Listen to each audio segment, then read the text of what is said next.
And I think it's really important that people understand that AI can do a lot of the grunt work. If we talk about sales, AI can do so much. And I've designed AI systems myself to really do a lot of the grunt work.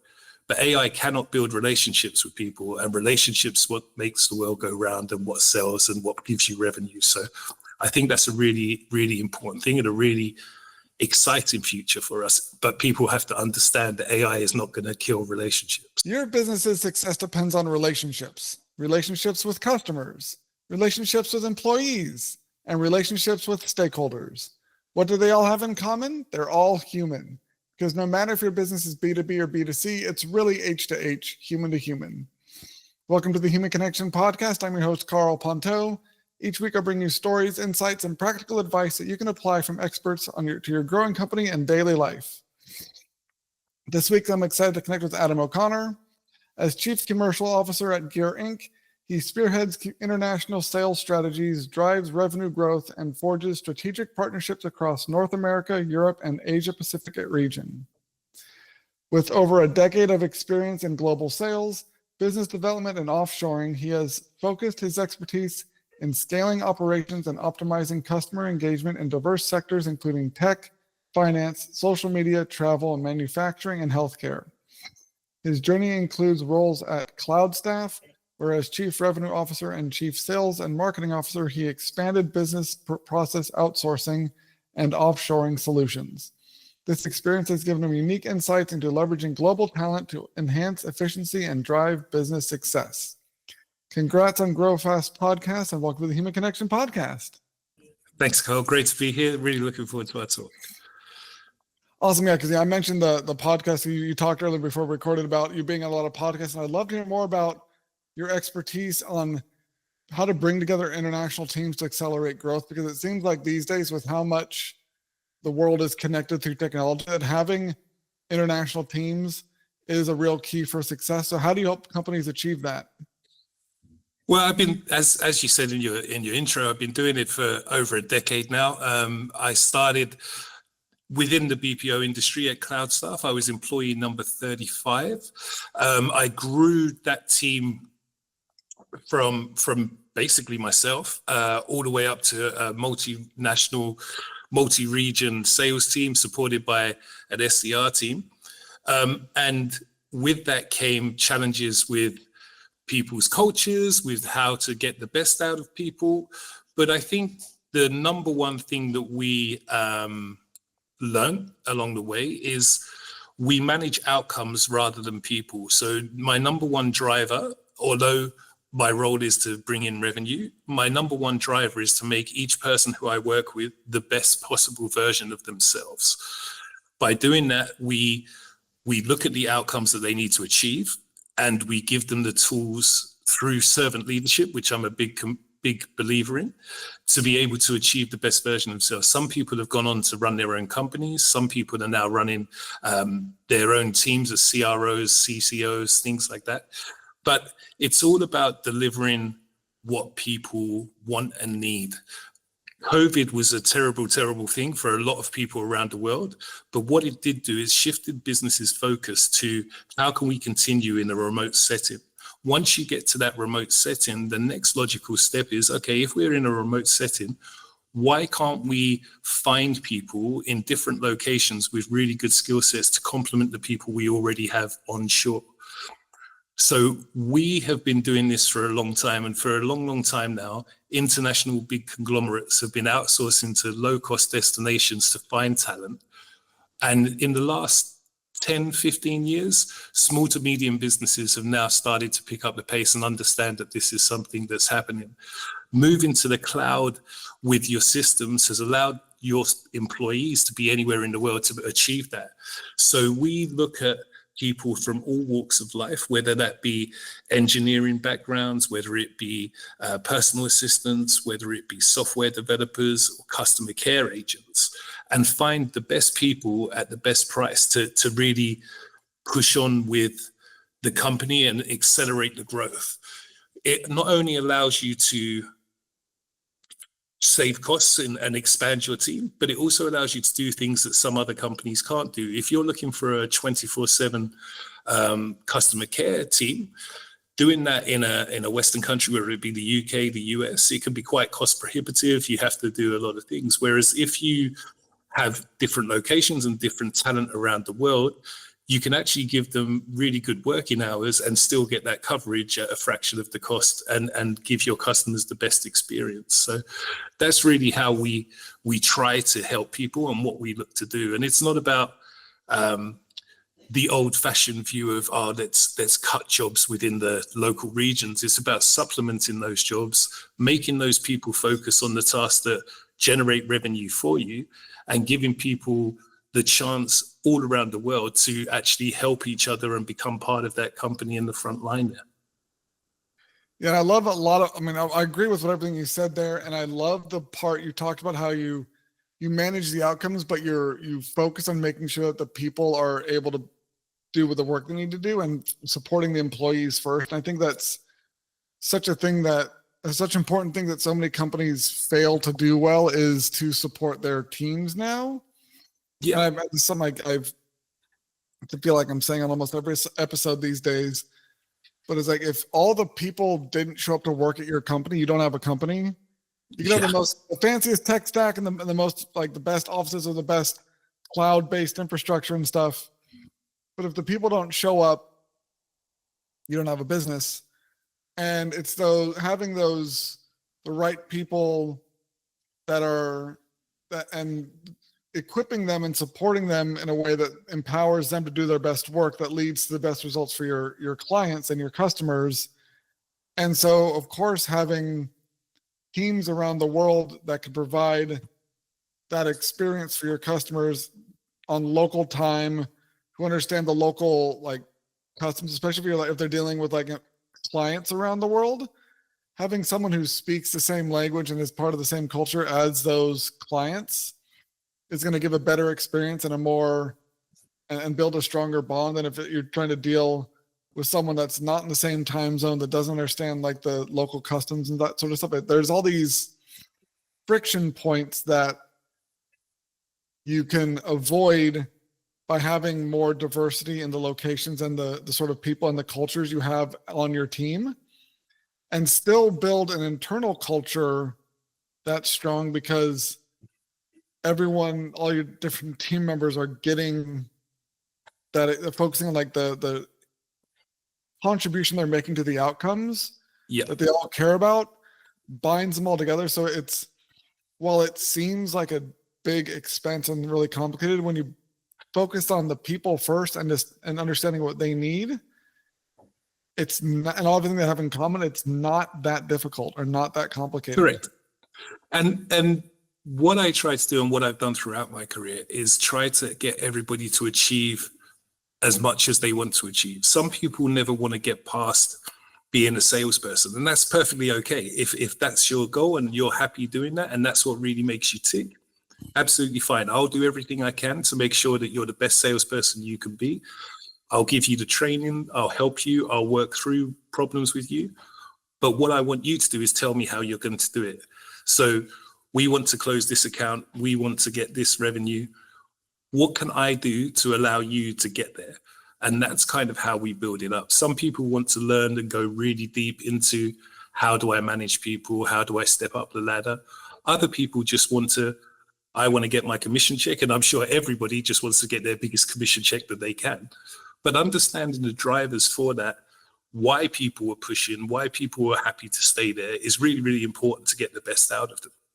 In this day and age, AI is taking over absolutely everything. I mean, if you just look on LinkedIn, I think every second or third post is, I've built this workflow, I'm doing this. If you want to get it, email me, follow me. Excuse me. But if you actually delve into it, if you don't have the human element within those workflows, you're just the noise in the crowd. So the real future and where we're heading and what's happening now is using AI as a tool to make people be the best version of themselves. And I'm a really strong believer and supporter of that. And some people are happy just with ChatGPT and asking a question there to help them get the right answer. Other people are designing workflows to build in elements and software to help them get to where they want to be and to really push through. And I think it's really important that people understand that AI can do a lot of the grunt work. If we talk about sales, AI can do so much. And I've designed AI systems myself to really do a lot of the grunt work.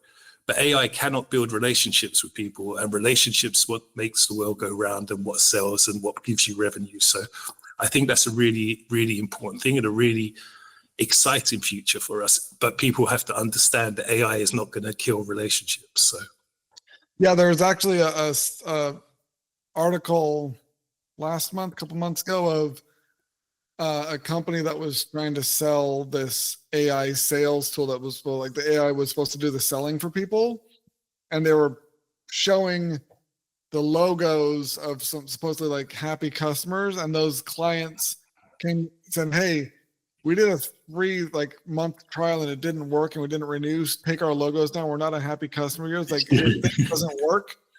And Yep. so that startup got a lot of like egg on their face there, and had like, basically just showed that trying to replace a sales team with AI doesn't work, because people still and are always going to buy from people, and it's Of based course. on trust, and they're not going to trust an AI, at least not the same way they're going to trust a person.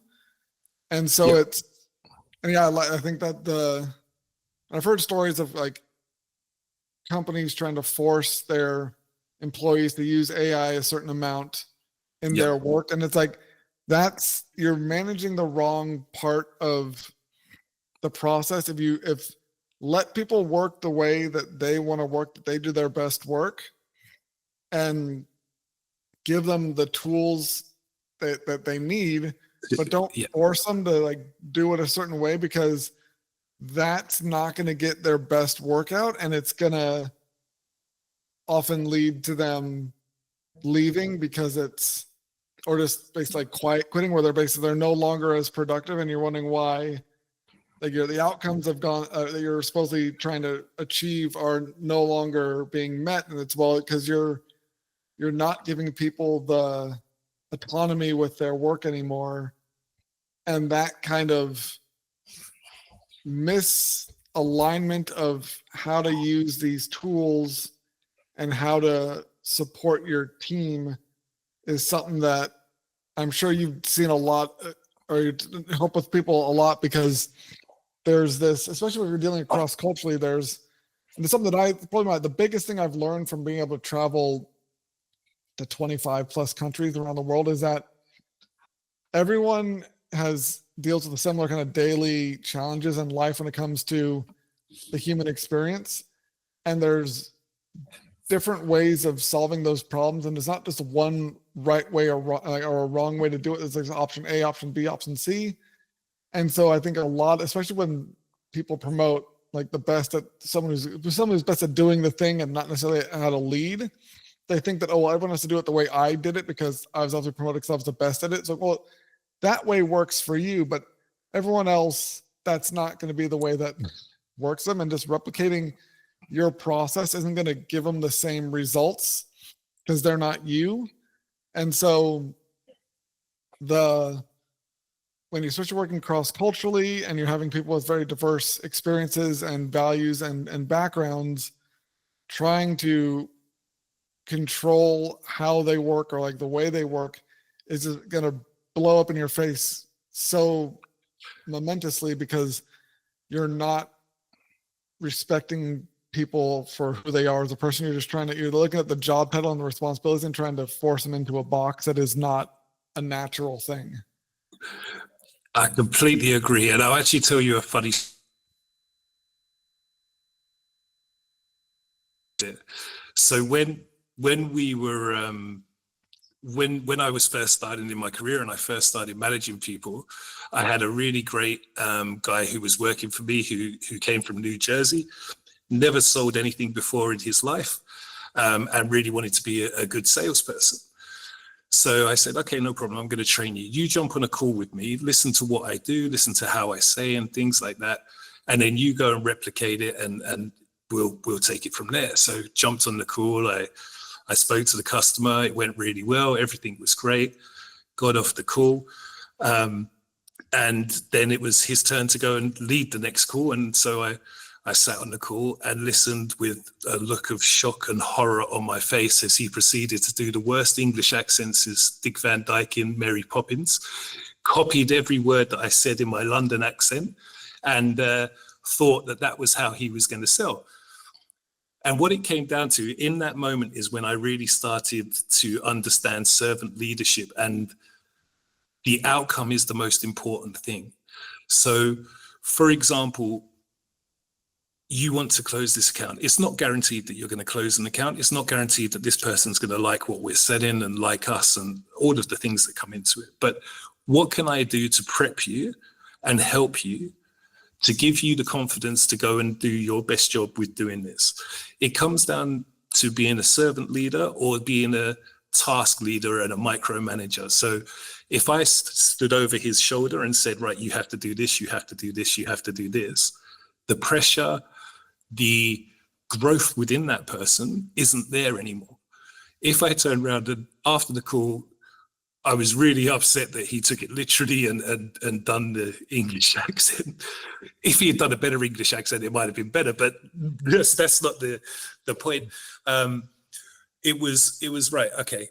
We actually laughed about it and I said, listen, that's not what I meant. What I meant was, these are the key principles. This is what we're selling. This is the price. These are the levers you have to do it. Now sell to me as if I was the customer.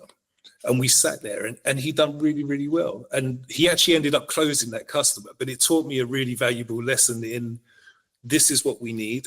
These are the tools I can give you. What else can I give you? And now in this, for an example, in this day and age with AI now everywhere, and the comment you made about certain companies saying you have to use this amount of AI. Some people are still scared by AI. Some people find it hard to embrace it. They will put into ChatGPT, tell me how to sell X, and that will be their prompt. They don't understand the whole ecosystem. And that's absolutely fine. If they don't like it and they want to find that information from somewhere else, allow them to do it so that you can help and guide them. If you can teach them how to do it properly and they want to learn, that's a different story. Other people want to create workflows in NAN or one of the other things, and they just have a sales, it's just a numbers game. They just throw out everything that they can, and if they're spamming people and things like that. But where the real key thing within the whole system would be is, if you identify your customer profile, you keep that up to date as you're going through everything. That will then allow the people to target the right people at the right time. You can put markers down there and you give them the skills, you give them the timing, you give them the talking points, and then you allow them to go after that. That is how you grow people. That is how you really empower people to do what you want to do. And that's what I've been trying to implement with my team. And some people absolutely love it. Some people don't want to touch that side of things, and they want to go through LinkedIn and find people and try and connect that way. And that's absolutely fine as well. I just try and do what I can to help those people come along and be the best version of themselves they can be. I think that mindset of servant leadership is also something that so many leaders, quote unquote, just don't have. And Yeah. there's a very much kind of industrial era, like 20th century way of thinking about leadership, and that they need to be the one giving orders and having all the answers. And in reality, the way to lead today that actually works in the 21st century is that servant leadership model, where it's about asking questions, about empowering your team to make the best decisions in the interest of the company, because you've imparted to them with the vision and the mission, and they feel like they're contributing to something bigger. So you can trust them to do the right thing, and you know that everyone is rowing in the same direction. They're not all scattered. And when you've led properly, then your team are the ones that are achieving those outcomes without having to oversee them or micromanage them, because you know that they are in alignment and empowered to do the right thing and want to do what's best for the company. It's not this us versus them cat and mouse dynamic that so many leaders have with their teams, where it's if they're not constantly monitoring and micromanaging, then they don't expect their teams to do make the right decisions or do things the right way. And that just ends up grinding people down and burning people out. And it doesn't get as good of an outcome as the servant leadership model that you demonstrate. Yeah, I think pressure has a lot to do with it. I think people in management positions are under a lot of pressure nowadays. They've always been under pressure, but now, especially now, it's a lot more pressure to get results really fast.